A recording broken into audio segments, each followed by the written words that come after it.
সর্বপ্রথমে মহান ঈশ্বরকে ধন্যবাদ দিই এবং সকলকে আরেকটিবার প্রভু যীশু খ্রিস্টের নামে শুভেচ্ছা জানাই। সকলকে জয় যীশু। আসুন আমরা এই সময় ঈশ্বর বাক্য শুনি।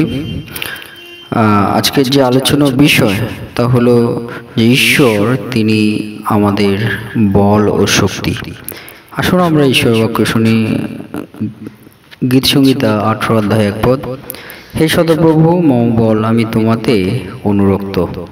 ঈশ্বর বাক্যে আমাদের প্রত্যেককে আশীর্বাদ যুক্ত করুন, আমেন। জয় যীশু, জয় যীশু। আজকে আমরা দেখি আমাদের পিতা ঈশ্বর তিনি আমাদেরকে যে বিষয় বলতে চান, যে সদাপ্রভু তিনি আমাদের বল এবং তিনি আমাদের শক্তি, এবং সেই পিতা ঈশ্বরে যেন আমরা অনুরক্ত হই, অর্থাৎ তার প্রতি আমাদের যেন প্রেম এবং ভালোবাসা এগুলো থাকে। তাই আজকের যে বিষয় আজকে আপনাদেরকে বলতে চাই, তিনটি বিষয় নিয়ে, যে বাক্যের মধ্যে দিয়ে পিতা ঈশ্বর প্রথম যে বিষয় বলতে চান, যেন আমরা ঈশ্বরের জন্য আমাদের ভালোবাসা থাকে, অর্থাৎ ভালোবাসা ঈশ্বরের জন্য যেন আমাদের থাকে, বা প্রেম আমাদের ঈশ্বরের জন্য যেন আমরা থাকে। যেমন ব্যক্তিগতভাবে আমরা যেন ঈশ্বরের সঙ্গে আমাদের সম্পর্ক যুক্ত আমরা হই। এই বিষয়ে পিতা ঈশ্বর তিনি আমাদেরকে বলেন, আমি তোমাতে অনুরক্ত। অনুরক্ত বলতে প্রেম বা ঈশ্বর প্রতি আমাদের ভালোবাসা, সেটা যেন আমাদের থাকে। তাই স্বয়ং প্রভু যীশু তিনি বলছেন যে তোমার প্রথম এবং প্রধান আজ্ঞা সেটি কি? সেটি হলো যে তোমার সমস্ত মন, শক্তি এবং প্রাণ দিয়া তোমার আপন ঈশ্বর সদাপ্রভুকে প্রেম করো। অর্থাৎ ঈশ্বর প্রতি যেন আমাদের প্রেম থাকে, সে বিষয় কিন্তু পিতা ঈশ্বর তিনি আমাদেরকে বলতে চান, যে আমাদের প্রেম সবসময় ঈশ্বরের প্রতি থাকা দরকার আছে। এইটা এই বাক্যের মধ্যে দিয়ে বলতে চান। কে বলেছেন? সদাপ্রভু তার আত্মা দ্বারা রাজা দাউদের মধ্যে জীবনে তিনি কথা বলেছেন। কেমনভাবে? রাজা দাউদ তিনি বলছেন, হে সদাপ্রভু মম বল, আমি তোমাতে অনুরক্ত। অর্থাৎ সেই রাজা দাউদ তার জীবনে ঈশ্বরের প্রতি প্রেম এবং ভালোবাসা কেমন ছিল। রাজা দাউদ তিনি যখন যে রাজ্যের রাজা তিনি ছিলেন, সেই রাজা যে ক্ষমতা বা যে পদ, সেটা থেকে তিনি কি করেছেন? তিনি সেই পদ থেকে কখনো তিনি তার কি হয়েছে, যে কখনো উন্নতি হয়েছে এবং কখনো অবনতি হয়েছে। তিনি প্রধান শীর্ষে যেমন ছিলেন, আবার তিনি পরবর্তীতে তার কি হয়েছিল, যে সেই শীর্ষে থাকার পরেও তিনি তার যে ক্ষমতা সেটা থেকে তিনি চ্যুত হয়েছিলেন, অর্থাৎ ক্ষমতাচ্যুতও হয়েছিলেন। তার উন্নতি হয়েছিল, অবনতি হয়েছিল। কেমন? তিনি অনেকবার তিনি তার রাজ্য থেকে বিচ্ছিন্ন হন, রাজ্য থেকে ক্ষমতাচ্যুত হন, আবার সেই ক্ষমতায় আবার দ্বিতীয়বার তিনি আবার যুক্ত হন।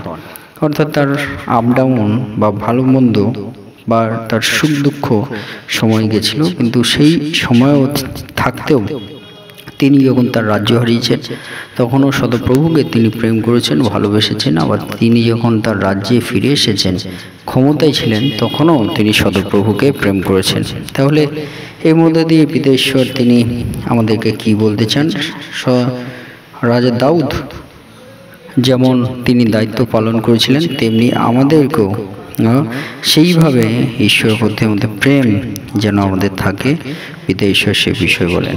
আর রাজা দাউদের জীবনের ঘটনা আপনারা জানেন ভালো মতো, যে তিনি কেমন ক্ষমতায় ছিলেন, এবং ক্ষমতায় থাকার পরেও তিনি সদাপ্রভুকে কিন্তু ভুলে যাননি, তাকে প্রেম করেছেন।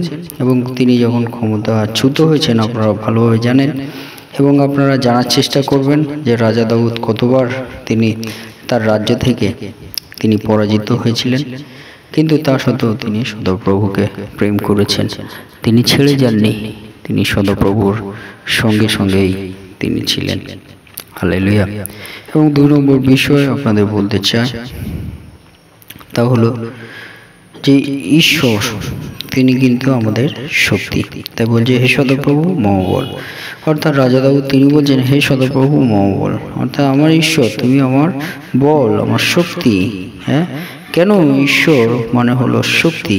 কারণ তিনি জানেন যে সমস্ত শক্তি এবং সাহসের যে উৎস তা হলো সদাপ্রভু। তাই আমাদের মনে রাখতে হবে এই বিষয়, যে আমরাও যেন মনে রাখি যে আমাদের যে ক্ষমতা এই মুহূর্তে আছে, যে শক্তি আমাদের আছে, সেই সমস্ত কিছুর মূল উৎস কিন্তু সদাপ্রভু। আমরা যতই বলি আমাদের ক্ষমতা, প্রতিপত্তি, শক্তি, ধনসম্পদ যা কিছু আমাদের থাকুক না কেন, সমস্ত কিছু যে উৎস তা হলো সদাপ্রভু। তিনি যতদিন আপনাকে দয়া করবেন ততদিন কিন্তু আপনি দয়াপ্রাপ্ত থাকবেন। তাহলে আমরা মনে রাখি এই বাক্যের মধ্যে দিয়ে বিদেশ্বর তিনি আমাদের বলতে চান সমস্ত ক্ষমতার উৎস, সমস্ত বলের উৎস, সমস্ত শক্তির উৎস তিনি হলেন স্বয়ং সদাপ্রভু ঈশ্বর। হালেলুয়া। তাই আমরা দেখেছি যে ঈশ্বরের এক সন্তান তিনি কিভাবে ঈশ্বরে বিশ্বস্ত ছিলেন। আমরা মোশির জীবন দেখেছি, তার সম্মুখে অনেক বিপদ এসেছিল, কোনো রাস্তা ছিল না, কোনো আশা ছিল না, কিন্তু সেখানে এসে ঈশ্বরকে তার বল এবং শক্তি মনে করেছেন এবং ঈশ্বর তাকে সাহায্য করেছেন শক্তি এবং বলের মধ্য দিয়ে। সে বিষয়টিও আমাদের ঈশ্বর তিনি বলতে চান যেন আমরা মনে রাখি আমাদের ঈশ্বর সদাপ্রভু তিনি আমাদের শক্তি, আমাদের বল, আমাদের ভরসা, আমাদের আশা। হালেলুয়া। এবং 3 নম্বর বিষয় আপনাদের বলতে চাই তা হলো সদাপ্রভুতে যেন আমরা পূর্ণ আস্থা, বিশ্বাস এবং আত্মবিশ্বাস আমরা রাখি। সদাপ্রভুর যে সুরক্ষা এবং পরিচালনা তিনি আমাদের দিয়ে চলেছেন, সেই সদাপ্রভুতে যেন বিশ্বাস রাখি। যেমন রাজা দাউদ তিনি বলেছেন, হে সদাপ্রভু তুমি আমার বল এবং আমি তোমাতে অনুরক্ত।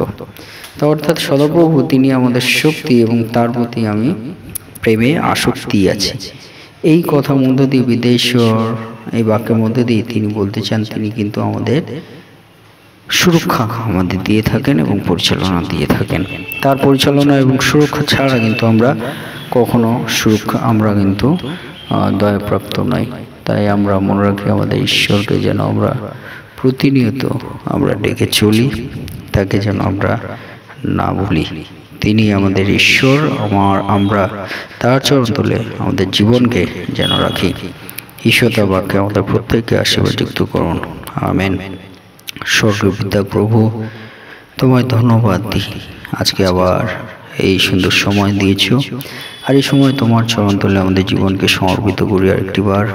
প্রভু, তোমার যে সুরক্ষা এবং পরিচালনা তুমি আমাদের জীবনে দিয়ে থাকো, সমস্ত শক্তির উৎস তুমি যে প্রভু, তোমার সেই দয়া আমাদের জীবনে তুমি দান করো, বল শক্তি প্রদান করো, তুমি আমাদেরকে ঢাল হয়ে আমাদের জীবনে তুমি কার্য করো।